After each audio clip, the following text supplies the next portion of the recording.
Next on Northwest News Weekend, the playoff run continues. We have everything from today's big Seahawks win, including all the epic highlights and player reaction. Plus, making progress after a massive mess. Hear what happened in one Washington town and what it's going to take to fix it. And a Northwest community gathers to honor a young life that was taken too soon. See how folks honored a boy they called a beacon of goodness. Thanks for joining us on this Sunday. I'm Stephen Kilbreath, and your news starts now. This is NWCN. Northwest news and weather 24 hours a day. Now, Northwest News Weekend. Well, the whole region is just buzzing. The playoff train continues to roll for the Seattle Seahawks after an epic win, and it was on the road against the Washington Redskins. That was the team's first playoff road victory in 30 years. Let's toss it over to Phone Zone's Chris Egan and Mike Salk with highlights from today's historic win. Amazing. He's Mike Salk. I'm Chris Egan. Stephen, back to you. Thanks, guys. Quarterback Russell Wilson and coach Pete Carroll addressed the media after the game. And while both were very happy about the big win, both reiterated that the team still has a long road ahead of them. We're very proud to beat this team. This is a good football team, and they're on fire, and a crowd and all that. And so we're going to take this next step heading into Atlanta, and we'll have a full week and get back to business when we get back in town. So we really like what happened tonight. The goal is to win a lot of games and to help my football team win and to help the Seattle Seahawks go where we want to go, and we're not there yet. That's all I know, and I just want to take one game at a time and just keep working. Well, as you know, the 12th man was loud and proud throughout Western Washington, and even right here in the NWCN newsroom got pretty loud. As the playoff parties roll into the night, King 5's John Langler gives us a taste of what it was like for the 12th man today. As you can see, a lot of excitement there for the 12th man, and the fans don't need a psychic to tell them the Hawks are going to win in Atlanta next week. There's an epic struggle played out inside this movie theater, and we're not talking about the latest blockbuster. The North Bend Theater invited fans to watch the Seahawks-Redskins game for free.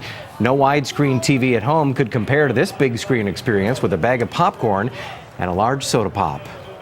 Our Facebook page was blowing up with responses from Hawks fans around the region. Robin said, "We are determined and calm, cool, and collected. What a team we have." Donna said, "Bring on the next game." And Rob really summed it up by writing, "Awesome, so proud of my Hawks." You can join the conversation by liking the NWCN Facebook page. Now, this victory propels the Seahawks into round 2 of the playoffs. Next week, the Hawks face the top seed in the NFC, the Atlanta Falcons. The game is Sunday at 10 a.m. And we'll have continuing coverage of the Seahawks in the playoffs. You can check out more about tonight's game on our website at nwcn.com. Snow hit some parts of our region today. Coming up, see how some residents are getting ready for another round of powder. Plus, Jim Guy will be right back with a look at your complete forecast. You're watching Northwest News Weekend.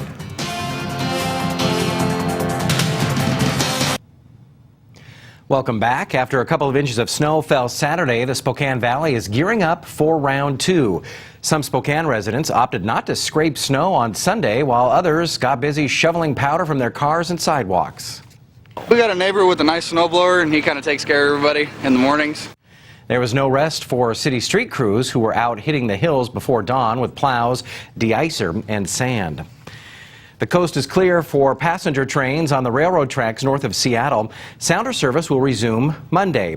Early Sunday morning, Burlington Northern and Santa Fe reopened the tracks that were hit by two mudslides last week. The slides occurred on Thursday and Friday. Freight service resumed immediately after the tracks were cleared, but 48 hours have to pass before passenger service could be allowed on the tracks that were hit by the mudslides. Pacific Science Center's King Tut exhibit ended Sunday with nearly 700,000 people seeing the boy King's treasures over the last 7 months. The exhibit was sold out during its last weekend. The Science Center will close for the next 4 days as the exhibit is packed up and then it's head back to Egypt. And the other exhibit halls are going to undergo some routine maintenance. The Boeing IMAX Theater will remain open for showings of The Hobbit. Asleep at the wheel. Hear about the controversy that's hit one Northwest transportation agency. And when you see news happening, shoot it and send it to NWCN. Just go to the web address that you see on your screen there and help tell the stories that are important to the Northwest. Thousands packed the gym at Oregon's Clackamas High School Sunday to honor the short but remarkable life of 7-year-old Jacob Arntzen.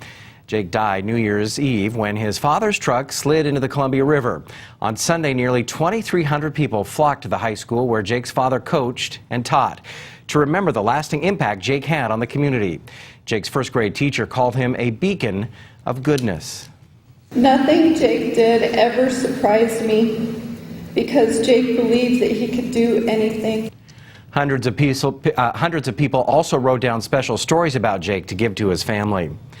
Oregon's TriMet agency is under scrutiny after reports surfaced that some bus drivers are falling asleep on the job.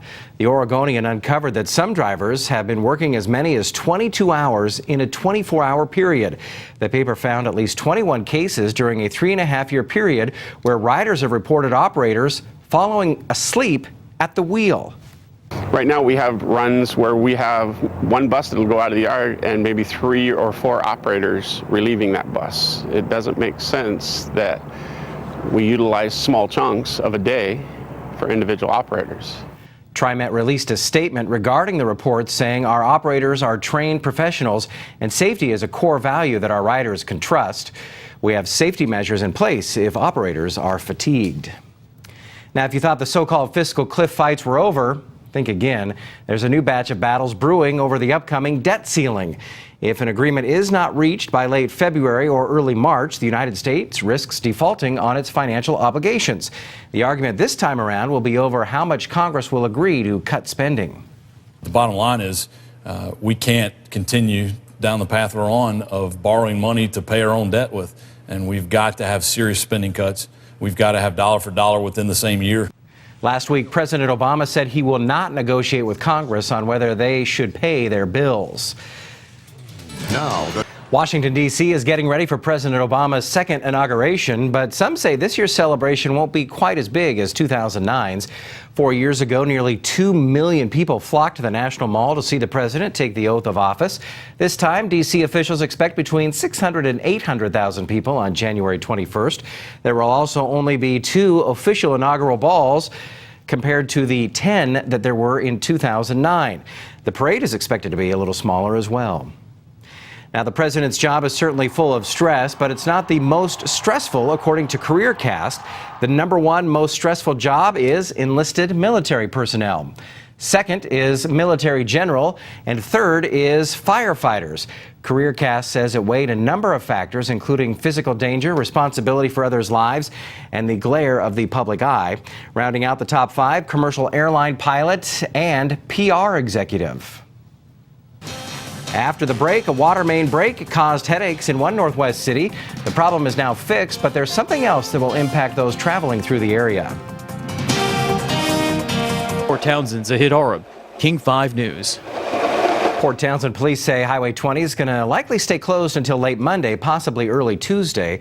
Before repair work can begin, the DOT must wait for the materials. For the 4th year in a row, folks honored a fallen Portland police officer at a wrestling tournament on Sunday. The event was sponsored by the Z-Man Scholarship Foundation.